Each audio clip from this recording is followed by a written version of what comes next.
call it a treasure trove.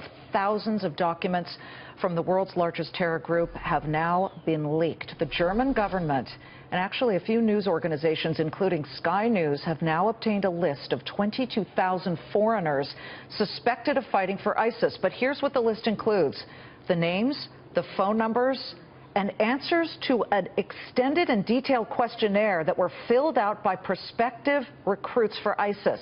Will these documents open an avenue as to how the U.S. can be able to fight the Islamic State? With me now, Ironnet Cybersecurity Vice President, former Chief Counsel for the U.S. Senate Committee on Foreign Relations, Jamil Jaffer.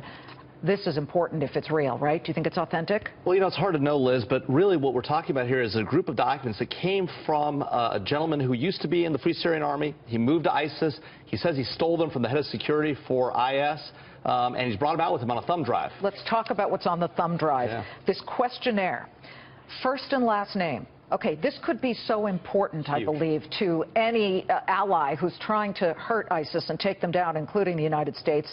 Marital status, this is unbelievable. They want to know who recommended you to be part of ISIS. Would you rather be a fighter or a suicide attacker? Right. Your level of obedience and what level of Islamic faith you have, whether it's Sharia or something a little bit different. Yeah. I mean, what can the U.S. use and Germany use to fight back and maybe prevent people from going over to fight this jihad? Look, I mean, this is hugely helpful. It tells you the families these guys came from. It tells you what countries they traveled through. It tells you their blood type.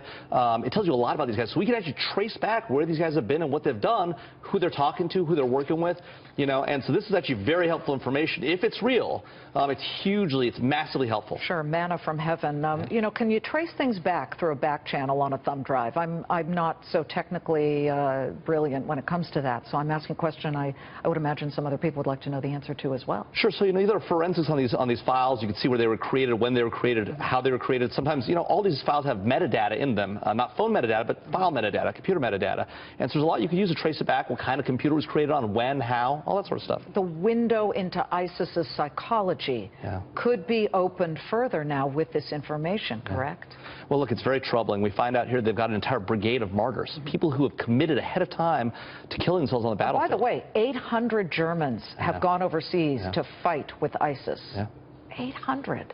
So if you can stop that flow, because they maybe have the passports and the ability to come back secretly and launch Paris-style attacks. Yeah, well, even worse, you know, visa waiver countries, they can come into the United States without a visa. We don't even have to vet them. We get their passports and that's it.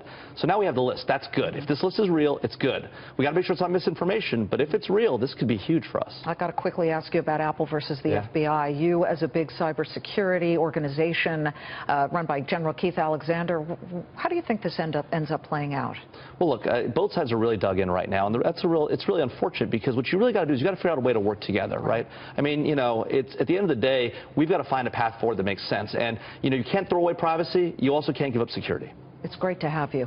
Thank you so much. Jamil Jaffer is Ironnet Cybersecurity's Vice President. Come back again. Thanks so much.